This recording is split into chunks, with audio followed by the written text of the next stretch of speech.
याद रखिए, यदि नरक में नहीं जाना है तो एक सूत्र अपना लो, है ना, सब राम जी का है ना। कह के वो कहाँ गए, है ना, राम जी के हैं, राम जी के, तुम्हारे को हैं राम जी के, हम राम जी के, सब राम जी के, ठीक है ना। सब भगवान के हैं, हम भगवान के हैं, बस दूसरा कुछ नहीं। वो वास्तव में ये संसार ही भगवान का है और भगवान का ही है, उसमें अपना कहने से कोई फायदा है नहीं, है ना। जय जय श्री सीताराम। नरक तो अलग अलग है। जो दारू पीता है उसको यमराज जब मर के जाता है तो यमराज ले जाता है। अच्छा, उसको बिना पिए रहा नहीं जाता, तो यमराजन से कहता है जमदूत से कि एक पौआ की जुगाड़ लगा दो। यमराज कहते हैं कि पिएगा? बोले बिल्कुल। बोले हाथ में नहीं देंगे, मुंह में डालेंगे। बोले मुंह में डाल लो। बोले लेट जा, आंख बंद कर ले, मुंह फाड़ ले, हम डाल देंगे, घुट कर लेना। बोले हो। लेट जाता, आंख बंद कर लेता है। फिर उसके ये जो लोहा होता है ना, पटरी वाला लोहा जिसमें रेल चलती है, वो वाला लोहा गर्म कर लेते हैं पानी जैसे, और संसी में भर के जग में, अब उसके मुंह में वो लोहा डाल देते पानी जैसे, और जब वो मुंह में जाएगा तो पेट में बिल्कुल मूसर बन जाता है। पानी डाल देते हैं, ठंडा हो गया, आता है जबड़ा, दांत, गला, गर्म लोहा जान दो, पूरे चपक जाता है, लेकिन ताड़क शरीर रहता है, मरता नहीं है, और कष्ट चौगुना होता है। अय्यापान नामक नरक में ले जाते, उसे अय्यापान नामक नरक में ले जाते। याद रखे, जो चींटा मार देता है, जुआ मार देता है, खटमल मार देता है, मच्छर मार देता है, उसको भयंकर नरक में ले जाते हैं। समझ जाओ, झाड़ू लगाते समय यदि आधे एकाध चींटी मर गई तो ये समझो कि कल्याण नहीं है। इसके लिए उपाय क्या है? यदि कोई जीव देख के देखते मर जाए तो 108 बार राम राम कहना चाहिए। सीताराम सीताराम, राम राम राम राम राम राम राम राम, तो उसका पाप खत्म हो जाता है। इसलिए झाड़ू लगाते समय सीताराम सीताराम कह के झाड़ू लगाना चाहिए। गुम सुम मुंह में दही जमा के नहीं लगाना चाहिए। खैर माताएं तो खूब देती हैं, वो तो हम कहे आए। जय जय श्री सीताराम। आइए, छठवें स्कंद में अजामिल की कथा है। पूछते हैं कि जो पाप करता है और राम का नाम भगवान नारायण का ले लेता है तो क्या उद्धार हो जाता है? तो अजामिल कानकुब्ज ब्राह्मण थे, बहुत अच्छे थे, लेकिन उन्होंने वैश्या के चक्कर में हो करके उन्होंने अपने पत्नी और कुल को त्याग दिया और मल की कमाई खाने लगे। हिरण को मार के लाते थे और चोरी भी करते थे। उसके वैश्या के साथ 80 वर्ष की आयु बीत गई, फिर भी वो वैश्या गर्भवती थी, उसके पेट में बच्चा था। नारद जी आते हैं, उसका नाम नारायण रखा, और उस मरते समय जमदूत को देखकर उसके मुंह से नारायण निकला और नारायण कह करके वो भगवान के धाम को चला गया। अंत समय में भगवान का नाम नारायण लेकर के वो मुक्त हो गया। जिंदगी भर पाप करता रहा, लेकिन अंत में लड़के का नाम लिया, और जब राज ने जीव को निकाला, विष्णु दूत ने उसको लेकर के विष्णु धाम को भेज दिया। व्यास नाम सुमिरत एक बारा, उतरे नर भव सिंधु अपारा। एक बार राम कह लेता है तो वो नर सागर से दूर हो जाता है।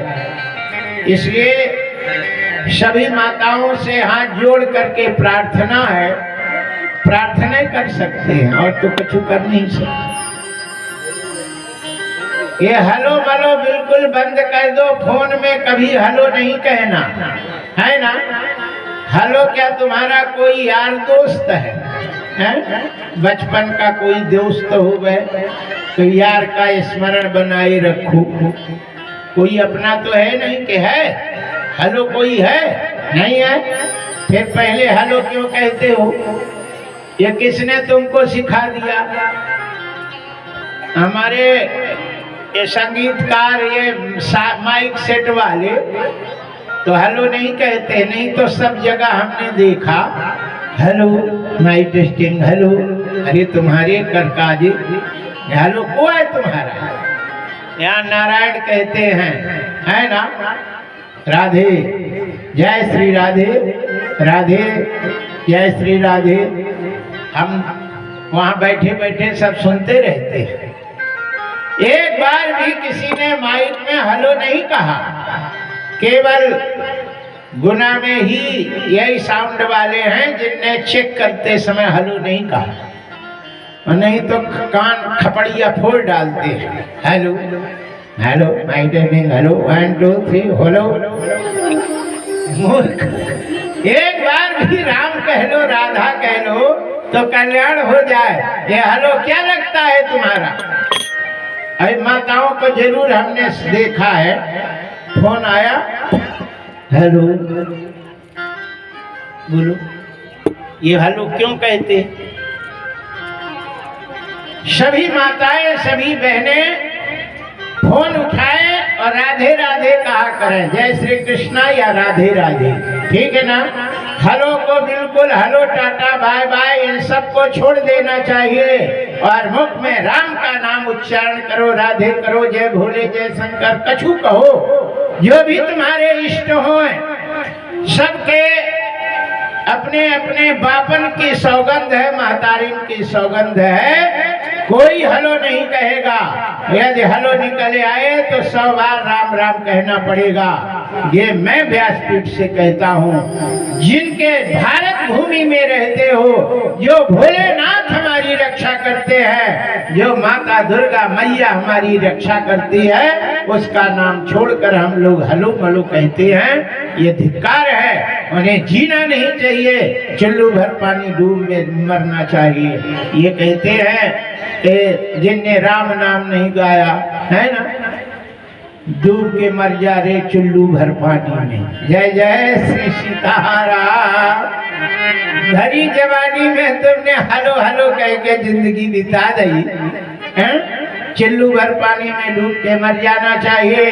इसलिए कोई भी हलो शब्द नहीं कहेगा, है ना। फोन आए राधे राधे, है ना, फोन उठाओ, हाँ राधे राधे, कौन बोल रहे? हाँ हाँ राधे राधे भैया, अच्छा रख दो राधे राधे, ठीक है। कितना अच्छा लगेगा। माताएं राधे राधे नहीं कहो जय श्री राम, राधे तो कहो। तुम अपनी संख्या बढ़ा लो, है ना। राधे का नाम ले, नहीं राम का ले, न कृष्ण का लो, राधे को तो ले लो, है ना। सभी माताएं राधे राधे। और जो पुरुष हैं वो सब फोन में जय श्री कृष्णा या जय श्री राम और जय शंकर की कछु कहो, जय माता की, लेकिन हेलो कोई नहीं कहेगा। जय जय श्री जय। यदि मुंह से आदत बस निकले आए तो कान पकड़ो और 100 बार सीताराम कह लो तो उसका दोष खत्म हो जाए। और यदि तुमने 10 बार हलो कह दिया तो एक भागवत करानी पड़ेगी, ये तुम समझ जाओ, खर्चा बढ़ जाएगा। शुक्ला जी से पूछ लेना भागवत में कितना खर्चा होता है। जय जय श्री सीताराम। इसलिए हलो कहना बंद कर दो, राधे राधे, जय श्री राम, जय श्री कृष्ण कुछ कहो। हम केवल माइक में अभय आए हलो कह रहे, बाकी हमने जीवन में कभी हलो नहीं कहते, फोन में कभी नहीं, कभी देखे होगे। जय श्री राम, जय श्री कृष्ण, जय श्री सीताराम। हमारा कहना, हम तो हलो जय श्री सीताराम ही कहते हैं, बाकी फोन में कुछ नहीं कहते। जय श्री राम, जय जय श्री सीताराम, भोले बाके बिहारी लाल की जय।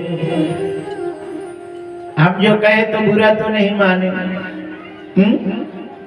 हाँ, अच्छा, सभी लोग हाथ उठाए माताएं कि आज के बाद हम हेलो नहीं कहेंगे। हाँ, फोन में जय जय श्री राधे, जय श्री कृष्णा कछु तो आप जय नारायण हरि कछु कहो, लेकिन अपने भगवान इष्ट का नाम लो, जो तुम्हारा सबसे प्यारा हो उसी का नाम लो। लेकिन जिसको तुम जानते नहीं, मानते, कछु नहीं करते, उसका नाम क्यों? बोलो, जिसको जानते नहीं, कुछ नहीं, उसका नाम क्यों लो? नहीं लो। जिसे जानते हो, मानते हो, उसका नाम लो, इष्ट का नाम लो, अपने, है ना, अपने भारत का सब कुछ का जिसका नाम लेना चाहिए। बोलिए बाके बिहारी लाल की जय। देखो, अजामिल ने अपने लड़के का नाम, भगवान का नाम नारायण रख लिया था और इतना पाप करते हुए भी सीधे भगवान के धाम को चला गया। न साधना किया, न सवेरे उठा, न 4 बजे उठा, न नहाया, न धोया, मल लेट्रिन जैसे भोजन करता रहा, बिना नहाए, कहो सालन न नहावे। जय जय श्री सीताराम। लेकिन अंत में अपने पुत्र का नाम नारायण रखा नारद के कहने पर। वो मरते समय एक बार भगवान का नाम नारायण कह दिया तो सीधे भगवान के धाम को चला गया। इसलिए हम सभी से प्रार्थना करते हैं कि हर श्वास में भगवान का नाम स्मरण करना चाहिए, उसका कल्याण हो जाएगा, नहीं तो कल्याण संभव है नहीं। बोलिए बाके बिहारी लाल की जय। आइए 6वें स्कंध में अदिति के पुत्र होते हैं विवस्वान सूर्य। विवस्वान सूर्य के छोटे भैया थे जिनको धाता रखा गया, जो इंद्र की पदवी मिला। तीसरे थे विधाता, चौथे थे तुष्टा। तुष्टा का विवाह असुर की बहन रचना से किया गया था, जिनके 2 लड़के होते हैं, विश्वरूप और सन्निवेश। विश्वरूप को देवताओं ने गुरु बनाया, विश्वरूप ने कुछ आहुति असुरों को दे देते थे। इंद्र को पता चला, इंद्र ने गुरु बाबा की, अपने गुरु की ही मुंडी काट दी, जिससे ब्रह्म हत्या आती है। और वो ब्रह्म हत्या ब्रह्मा जी के पास इंद्र गया और ब्रह्मा ने उस ब्रह्म हत्या को 4 भागों में काट दिया। एक भाग पृथ्वी को दिया, एक भाग जल को दिया, एक भाग पेड़ों को दिया और एक भाग स्त्रियों को दिया। वो ही ब्रह्म हत्या स्त्रियों के महीना में 3 दिन रज के रूप में दिखाई देती है। वो 3 दिन ब्रह्म हत्या रहती है, लग जाती है 3 दिन। उस ब्रह्म हत्या के लगे होने पर स्त्रियों को किसी को छूना नहीं चाहिए। यदि वो छू देती है तो वो ब्रह्म हत्या उस पे लग जाती है और फिर उसकी आयु खत्म हो जाती है, कम जाती है। विशेषकर स्त्रियों को पति का स्पर्श नहीं करना चाहिए। उन 3 दिन ब्रह्म हत्या लगी रहती है और पति को यदि छू देती हैं तो पति की आयु कम जाती है, क्षीण हो जाती है और फिर उस स्त्री के सामने पति की चिता जलते हुए वो देखती है। ठीक है ना? जिन माताओं को पति की आयु की रक्षा करना है तो ब्रह्म हत्या लगे हुए 3 दिन पति को छूना नहीं चाहिए, है ना? उनसे दूरी बना के रखना चाहिए। फिर आप लोगों की मर्जी और आप लोगों का काम, उसमें हम बाधक नहीं है कि हम नहीं, जैसे मन हो जैसे चलते चलते रहो। लेकिन यदि कल्याण चाहो अपने पति का तो पति का स्पर्श अपवित्र अवस्था में नहीं करना चाहिए। यदि करती हैं तो पति की आयु क्षीण हो जाती है और वो जल्दी मर जाता है ना? पति की आयु अच्छी रहे, हमारे सामने, उनके सामने हम मरे, हमारे सामने पति ना मरे, इसलिए अपवित्र अवस्था में पति को छूना नहीं चाहिए। इससे उसकी आयु क्षीण होती है, श्रीमद् भागवत कथा में लिखा है। जय जय श्री सीताराम।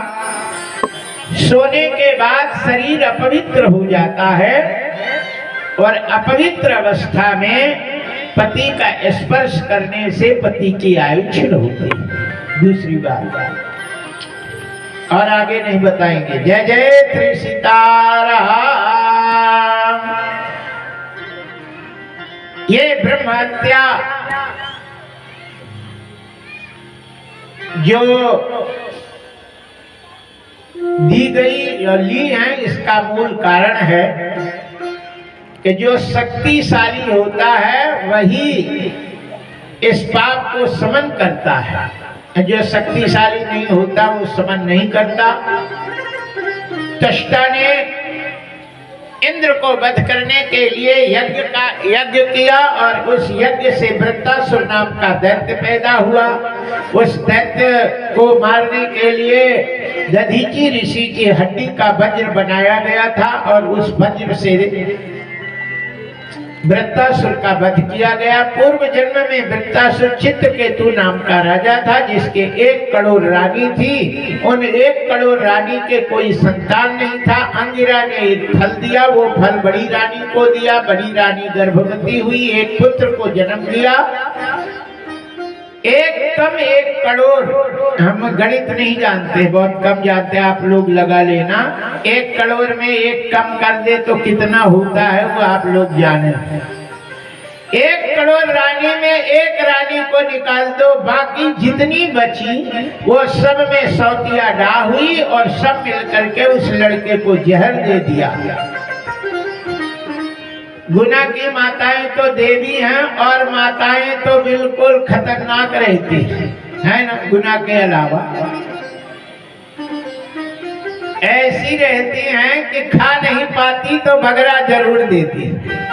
यदि खा नहीं पाई तो फिर बगरा देती है कि कोई ना खा पाए। उन स्त्रियों ने सोचा कि मेरे तो मोड़ा भाव नहीं, अब ये इसके हो गया है, इसी का नाम चलेगा, इसलिए अब ये नहीं रहा है, हमारे नहीं है तो इसके भी नहीं, बगरा दिया, जहर दे दिया। और जहर देने से वो लड़का खत्म हो गया। राजा और रानी बड़े विलाप करने लगे, लड़के को लेकर के मरने चले। नारद जी आकर के असलियत बताए, इस संसार में कोई किसी का नहीं है। यदि लड़का होता है तो 2 प्रकार के लड़का होते हैं। नारद कह रहे, हम नहीं कह रहे, हमें दोष नहीं देना, बाबा जी कह रहे, ऐसा नहीं कहना है ना। नारद जी कह रहे थे प्रसंग में 2 प्रकार के लड़का होते हैं। एक ऋण, तुमने ऋण खा के उससे लेके और दिया नहीं और मर गए तो तुम लड़का बन के उस ऋण को भरोगे। एक ऋण करता होता है और एक ऋण भरता होता है। एक लड़का सेवा किया तुम्हारी खूब, उस जन्म में खूब सेवा तुमने ले ली और मरे, तो अब तुम लड़का बन के उसकी सेवा करोगे, क्योंकि उसने तुम्हारी सेवा करी, इसलिए तुम लड़का बन के और उस लड़के को वह माँ बाप लड़का बन के आते हैं, फिर उसकी सेवा करते हैं। वो एक लड़का होता है कि तुमने खा ले रुपया और नहीं दे और मर गए, तो फिर वो लड़का बन के आता है और छाती में टिहुना देगा और तुम कमा के रखोगे और लेके खर्चा करेगा। निकाल, बड़ा आया है बाप, दे पैसा, नहीं तो हम टिहुना दे देंगे छाती में। निकाल नोट, नोट ले लेके बाप का खूब उड़ाएगा, बाप देखता रह जाएगा। जमीन ले लेगा, घर ले लेगा, बेच बाच के साथ उड़ा देगा। जय जय श्री सीताराम। तुमने कहोगे कि हे भगवान, कौन सा ऐसा पाप किया ऐसे मोड़ा हुआ? अरे मोड़ा काहे को, तुमने ऐसा किया था तो आया है, अब ले रहा है। तुम दिए होते तो काहे को लेता, है ना। 2 प्रकार के लड़के होते हैं, एक ऋण करता और एक ऋण भरता। वो दोनों लड़का बन के आते हैं। इसलिए माँ बाप से प्रार्थना है कि लड़का कछु काम ना करे और पैसा मांग मांग के उड़ावे तो देते जाना, कहे कि तुमने खाए आए सब, तू खाएगा नहीं तो क्या करेगा, उसे देना ही पड़ेगा। तुम्हें हंस के दो, नहीं रो के देना पड़ेगा, लेकिन देना पड़ेगा। जय जय श्री सीताराम। इसलिए कभी भी अन्याय नहीं करना चाहिए। मरने के पहले किसी से कर्जा लेके मरना नहीं चाहिए, साफ चुका देना चाहिए, है ना। कोई मुझसे कह दे 1 रुपया है तो 2 रुपया ले ले दादा, लेकिन हमको कर्जा नहीं बना के, नहीं हम मोड़ा बन के तेरी सेवा करने के तो हम हो गए सीताराम।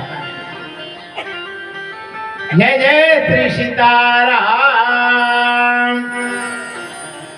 इसलिए चित्रकेतु राजा को नारद ने समझाया कि ये तुम्हारा लड़का जो है तुम्हारा बाप था, है ना, और तुमने ऐसा किया, इसलिए ये तुम्हें पुत्र बन करके तुम्हें कष्ट दे रहा है। 5 साल के लिए ही आया था। 5 साल में मैं ऋण ब्याज सूद के साथ अपना वापस कर लिया। जय श्री सीताराम। चित्रकेतु मोह को छोड़ करके भजन करते हैं, एक विमान में बैठ जाते हैं। शंकर भगवान पार्वती को गोदी में बैठाए थे, कंधे पे हाथ रखे थे। चित्रकेतु देख करके बड़ा गुस्सा है, बोले भोलेनाथ तुम्हारी पत्नी है, एकांत में कुछ करो, लेकिन बाबाओं के सामने बैठे पत्नी को गोद में बैठाए, हाथ रखे कंधे पे, शर्म नहीं आई तुम्हें? शंकर जी मुस्कुराए, लेकिन पार्वती ने उसे श्राप दे दिया है, राक्षस हो जा। मेरे पति को ऐसा कहता है, शर्म नहीं आई तुझे? ऐसा शंकर जी क्यों कर रहे थे? क्योंकि भगवान भोलेनाथ कथा कर रहे थे। भगवान भोलेनाथ ज्यादातर कथा काहे की करते हैं? शंकर भगवान ज्यादातर कथा कहते हैं हरि की भक्ति कैसी करनी चाहिए, ये शंकर जी कहते हैं। एक बार त्रेता युग में शंभु गए कुंभज ऋषि पाही। कुंभज ऋषि के पास जाते हैं तो राम कथा मुनिवर्य बखानी, सुनी महेश परम सुख पानी। और ऋषि पूछी हरि भगत सुहाई, और कही शंभु अधिकारी पाई। शंकर जी हरि की भक्ति की कथा कहते हैं। जय जय। हरि की भक्ति कैसी करनी चाहिए, कथा कह ही रहे थे कि कामदेव आ गया और कामदेव ने कहा, ए भोलेनाथ तुम जितनी बड़ी बड़ी बातें करते ना, हम गए थे गृहस्थ लोग, हम काम की बड़ा स्वागत करते हैं।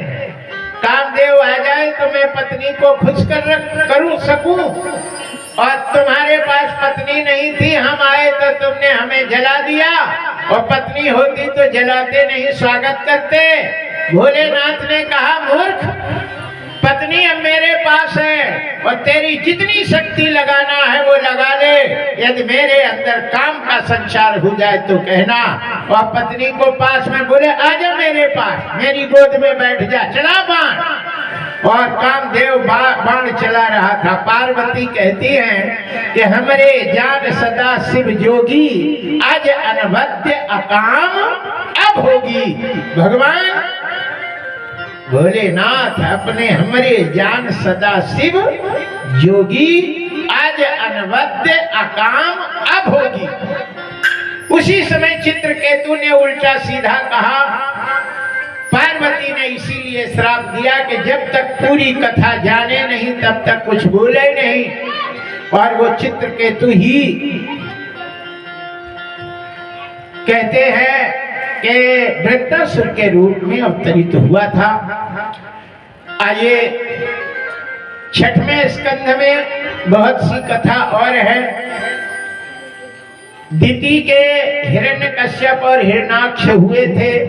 हिरण्याक्ष को भगवान बाराह रूप से, हिरण्यकश्यप को भगवान नरसिंह रूप में मार देते हैं। और बाद में दिति ने पयोव्रत करती है, और पयोव्रत करने पर उसको एक लड़का होता है, और उस लड़के को इंद्र ने 7 टुकड़े में काट देता है। फिर 7 टुकड़ा लड़का हो गए तो 7 टुकड़े में काटा। 49 मरुतगण हुए, रोने लगे। इंद्र ने कहा मत रो, इसलिए उनका नाम नाम मरुदगण हुआ, वही हनुमान जी के पिता हैं। हरि प्रेरित चहि अवसर चले मारुत 49 अट्टहास कपि गर्जा बाढ़ी लाग आकाश। ये 49 मरुदगण दिति के संतान हैं। जय जय श्री सीताराम। यहाँ कहते हैं कि हिरण्यकश्यप को मारने के लिए भगवान नरसिंह रूप धारण क्यों किए? क्योंकि प्रहलाद भक्त थे और प्रहलाद को मार रहा था, और हिरण्यकश्यप ने ये वरदान मांगा था ब्रह्मा से कि मैं न दिन के मरूं, न रात के मरूं, न ऊपर मरूं, न नीचे मरूं, न कर से मरूं, न बल से मरूं, न 12 महीना में कोई महीना में मरूं। उस समय भगवान ने उसे वरदान दे दिया था, और नरसिंह रूप में प्रकट होकर के शाम को, जब न दिन था न रात थी, न बाहर था न भीतर था, डेहरी में बैठा के और गोद में लेटा करके और नाखूनों से उसके सीना फाड़ करके, और भगवान ने प्रहलाद की रक्षा की थी। बोलिए नरसिंह भगवान की जय। 14 मनवंतरों में 6वें मनवंतर में गज और ग्राह की कथा है। त्रिकूट पर्वत के नीचे 100 योजन लंबा चौड़ा एक त्रिकूट पर्वत था, उसके नीचे ऋतुमान उद्यान था, उस ऋतुमान उद्यान के नीचे एक सरोवर था, उस सरोवर में गज ग्राह मगन रहता था। गजराज अपने हजारों पत्नियां लाखों बच्चों के साथ उस सरोवर में नहा रहा था। उसी समय ग्राह ने आंख खोली, गजराज का पैर पकड़ा और गज और ग्राह के दोनों का युद्ध होने लगा। सब भाग गए। एक पत्नी थी वो भी जाने लगी, और बाद में गजराज हार गया। तब भगवान को पुकारा है, हे गोविंद राखो शरण अब तो जीवन हारा। नीर पियन हेतु गयो सिंधु के किनारे, सिंधु बीच बसत ग्राह चरण धर पछारे। ग्राह को मार के गजराज को उबारा है, राम को अधारा सीता, राम को अधारा। याद रखो, पाप करे सुख होते है, पाप करे दुख जाए। अब पाप करे से हरि मिले तो पाप करो दिन रात। पाप नहीं करना। शब्द सुनो, पाप करे सुख होते है ना। बहु सास के पाव पकड़ लेवे तो सुख मिलेगा, शांति मिलेगी और भगवान की गति मिल जाती है ना। और जब सास ना रहे तो पति के पैर पकड़ी रहे, और जब तक सास रहे तो सास के पैर पकड़े, पति के नहीं पकड़े। हाँ, क्योंकि सास का पैर ही पति का पैर होता है। सास नहीं होती तो पति कहाँ से आता? नहीं आता ना। इसलिए सास की सेवा करे, और जब सास ना रहे तो फिर पति की सेवा करे। जय जय श्री सीता। पाव पकड़े सुख होता है, और पाव पकड़े दुख जाए। पाव पकड़े रहो तो दुख चला, पाव पकड़े से हरि मिले। पाव पकड़े रहोगे तो भगवान, इसलिए पाव पकड़ो दिन रात।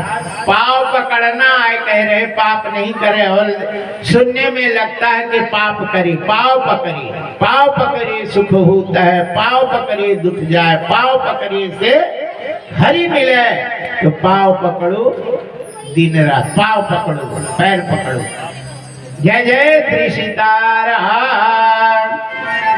आइए, समुद्र मंथन होता है। समुद्र मंथन से 14 रत्न निकलते हैं। उस 14 रत्न में पहले जहर निकला जो भोलेनाथ को दिया गया, फिर ऐरावत हाथी निकला जिसको इंद्र ले लिया, उच्चैश्रवा घोड़ा निकला जो सूर्य भगवान को दे दिया, चंद्रमा निकला देवताओं को दे दिया, कल्प वृक्ष देवता ले लिए, कामधेनु गाय ऋषियों को दे दिया गया। ऐसे एक के एक बात कौस्तुभ मणि निकली जो विष्णु भगवान ले लेते हैं। असुर लोगों ने कहा, यार मेरे हाथ से सब छूटा जा रहा है। बोले इस बार तो हम लेके मानेंगे। तो भगवान ने कहा, इस बार ले लो। तो दारू निकली बोतल में भरी हुई। बोले ले लो। ये दारू असुरों के लिए दी गई थी। हमारे गुना में तो कोई असुर रहते नहीं है, सब देवता रहते हैं। कोई दारू नहीं पीता है, और जो कोई पीता हो गए तो असुरी छोड़ देवे, देवता बन जाए। जय जय श्री सीताराम। इसी में भलाई है, कल्याण है।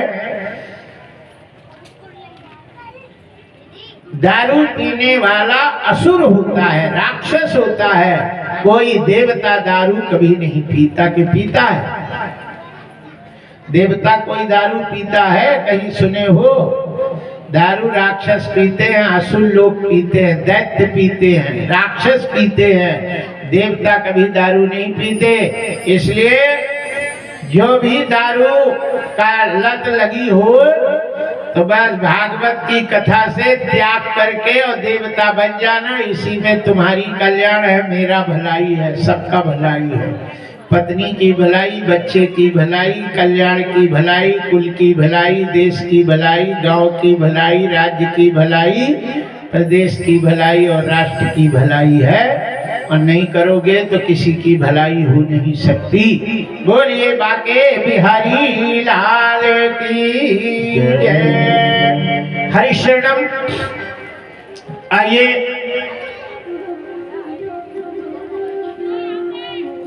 लक्ष्मी जी निकलती है। लक्ष्मी को सब चाहने वाले होते हैं। ये कहा गया लक्ष्मी जिसको चाहेगी वहां रहेगी।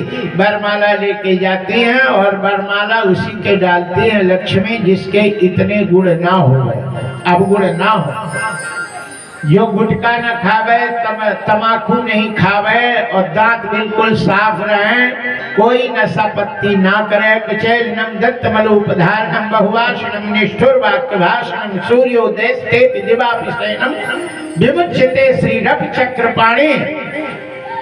जो बिना कपड़े के सोता है उसको लक्ष्मी त्याग के चली जाती है। इसलिए सोते समय कपड़े पहन के ही सोना चाहिए।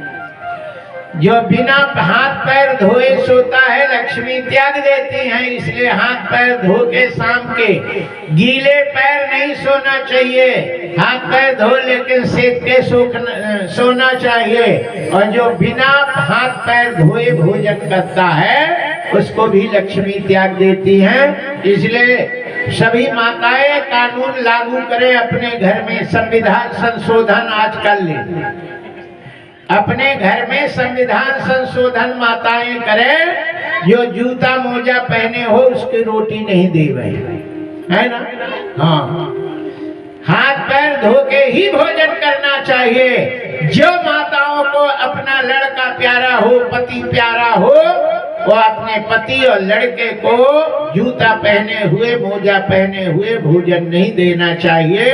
क्योंकि जो गर्म पैर भोजन करता है वो जल्दी मर जाता है और जो हाथ पैर धो के ठंडे पैर भोजन करता है वो दीर्घायु होता है। ये भागवत जी कहती हैं और जो भागवत में लिखा है वो 100% सत्य होता है। तुरंत हाथ पैर धो के ठंडे पानी में, गर्म पानी में पैर कभी नहीं धो। भोजन कराना हो ठंडे पानी से पैर धोकर और भोजन दीजिए। और जब तक भोजन करे तो पैर ठंडा रहना चाहिए। वो दीर्घायु होता है, रोग व्याधा उसको बिल्कुल नहीं रहती है, स्वस्थ रहेगा।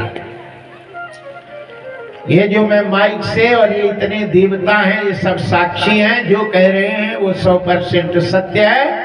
और वो पत्थर मारो तो भी नहीं मरेगा। और तुम ऐसा नहीं करोगे तो बिना मारे ही तन्न गणेश हो जाते हैं। जय जय श्री सीताराम। इसलिए सभी माताएं अपने घर में कानून में एक संशोधन कर ले, है ना? हम भोजन जब ही देंगे बच्चे को, पति को, जब हाथ पैर धो करके बैठेंगे तब हम भोजन देंगे, नहीं तो भोजन देंगे नहीं। और देखो, यदि ठंडे पैर हाथ पैर धो के भोजन करेगा तो दीर्घायु होगा, बहुत दिन जिएगा। तुम्हारे सामने तो मर नहीं सकता, ये गारंटी हम देते हैं। जय जय श्री सीताराम। ये गारंटी हम दे रहे हैं। ऐसा कभी हुआ ही नहीं। जो गीले पैर भोजन करता है वो जल्दी मर नहीं सकता। बोलिए बाके बिहारी लाल की जय। आइए, समय ज्यादा हो रहा है, अब बहुत कथा है, इसलिए अब सीधे इस प्रेस